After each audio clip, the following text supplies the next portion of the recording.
हम मानते हैं तो वो भगवान को मानने जैसा नहीं है, फिर हम काफिर हो जाते हैं, क्योंकि किताब में साफ लिखा हुआ है और आप काफिर साफ कह रहे हैं। हिंदी के विद्वान बैठे हैं, उनसे पूछेगा भगवान और ईश्वर क्या दोनों एक शब्द है? शब्दकोश में दोनों के एक अर्थ है क्या?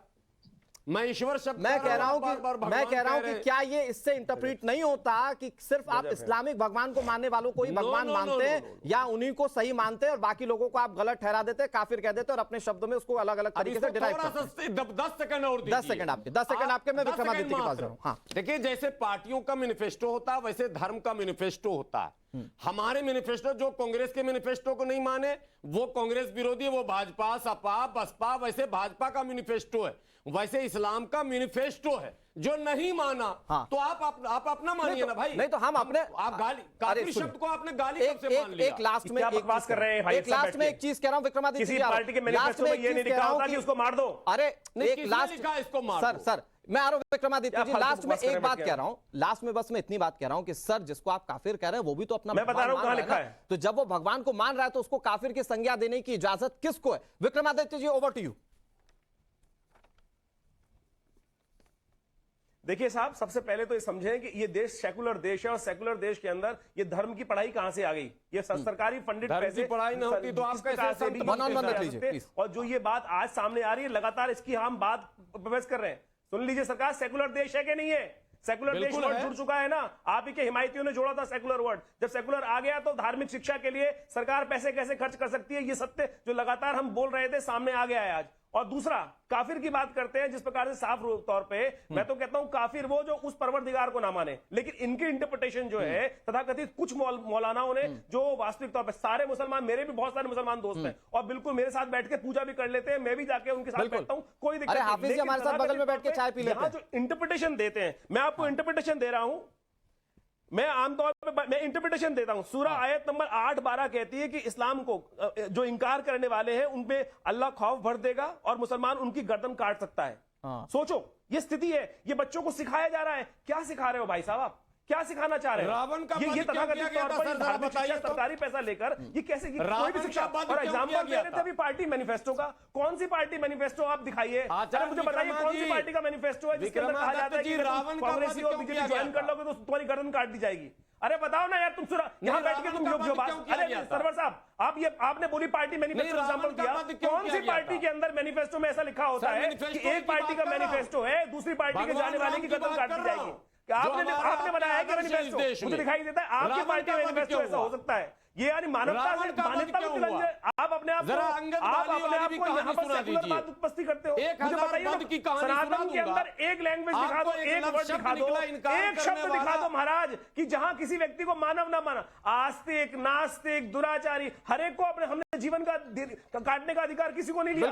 हर एक को जीवन जीने का अधिकार है। ये क्या मतलब है? क्या सिखाना चाह रहे हैं? भगवान कृष्ण के बताइए ना। अरे सर सुनिए, भगवान कृष्ण एक मिनट, ठीक है विक्रमादित्य जी और सरवर साहब, ठीक है, okay, let's not divert from the topic. चलाने के लिए 2000 करोड़ रुपए। ओके विक्रमादित्य जी, मैं आ रहा हूं आपके पास, आपने अपनी बात को रखा। मैं कह रहा हूं बहुत सिंपल सी बात, मैं कह रहा हूं कि अगर काफिर का मतलब यह है कि जो ईश्वर को नहीं मानता, तो बच्चों को पढ़ाइए ना क्लियर कट कि ईश्वर को ना मानने वाला काफिर होगा और वो आपके धर्म के हिसाब से होगा, ठीक है। लेकिन मुद्दा क्या है? किताब में लिखा है गैर इस्लामिक। मैं अपने भगवान को मानता हूं और आपके लिए काफिर हो जाऊं, क्यों?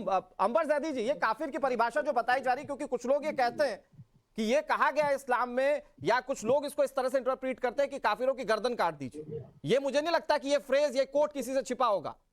तो क्या जो सरवर साहब बता रहे काफिर की डेफिनेशन वही है क्या? किताब में क्या वही बताने की कोशिश की गई है क्या?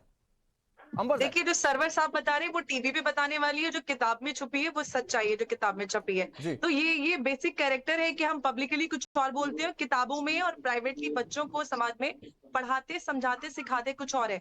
और ये डिबेट आज की नहीं है, ये मुद्दा आज का नहीं है।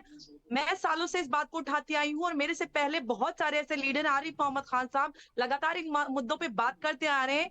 ना सिर्फ इस तरह के मदरसे, बल्कि आप दारुल उलूम चले जाएं देवबंद, वहां के सिलेबस में इस तरह की चीजें पढ़ाई सिखाई जाती है, अलगाववाद, कट्टरवाद और इस तरह की चीजों को बड़े सालों से सिखाया जा रहा है, लेकिन आज तक किसी ने सुध नहीं ली। जो भी मदरसे, चाहे वो गवर्नमेंट फंडेड है, चाहे वो इंडिपेंडेंटली चल रहे हैं, उनके सिलेबस में क्या पढ़ाया जा रहा है, इसको सरकार ने इतने सालों से रेगुलेट क्यों नहीं किया? क्यों इंडिपेंडेंटली कट्टरपंथ, नफरत, अलगाववाद और सबसे पहली बात हम अगर अनुराग काफिर की या गैर मुस्लिम की बात कर लेती है तो ये टर्म ही अपने आप में बहुत छोटा और दूसरे को नीचा दिखाने वाली है। अगर मैं आपको बोलूं कि आप गैर मुसलमान है या आप मुझे बोले गैर हिंदू है, इसका मतलब ये है कि मैं आपको कम समझती हूँ और अपने से अलग समझती हूँ।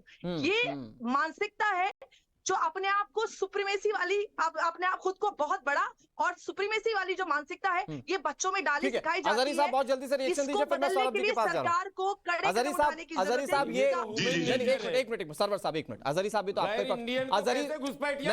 अजहरी साहब आप ही का पक्ष रखेंगे? आप ही कहती हैं। अजहरी साहब घुसपैठिया आ गया, वो भी तो इंसान है। ठीक है, ओके।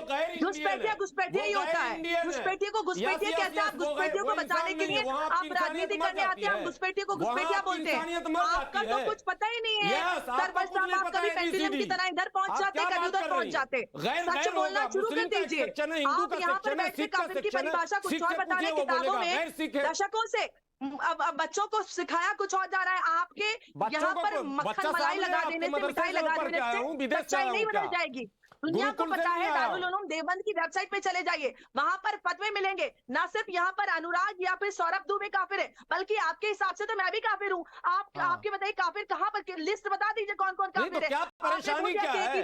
जो एक ईश्वर को ना मानने वाला वो काफिर, आपके हिसाब से तो शिया काफिर। कौन कौन काफिर नहीं है? आप तो हर किसी को काफिर बोलते हैं। शिया के मदरसे में कौन सी तालीम है?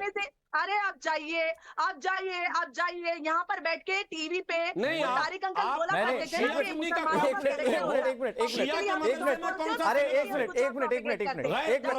का अंबर ज़ैदी जी प्लीज, अंबर ज़ैदी जी और सरवर साहब नहीं प्लीज, सरवर जी देखिए आप स्टूडियो में बैठ के नहीं प्लीज, जबरदस्ती वाली बात। ओके अंबर ज़ैदी जी और सरवर जी प्लीज। इंडियन को गैर इंडियन कहा जाए। सर अजहरी साहब भी तो आप ही का पक्ष रखेंगे, क्यों चाह रहे हैं कि मैं चिल्लाऊं? मैं चिल्ला सकता हूं लेकिन थोड़ी ना अच्छी बात है।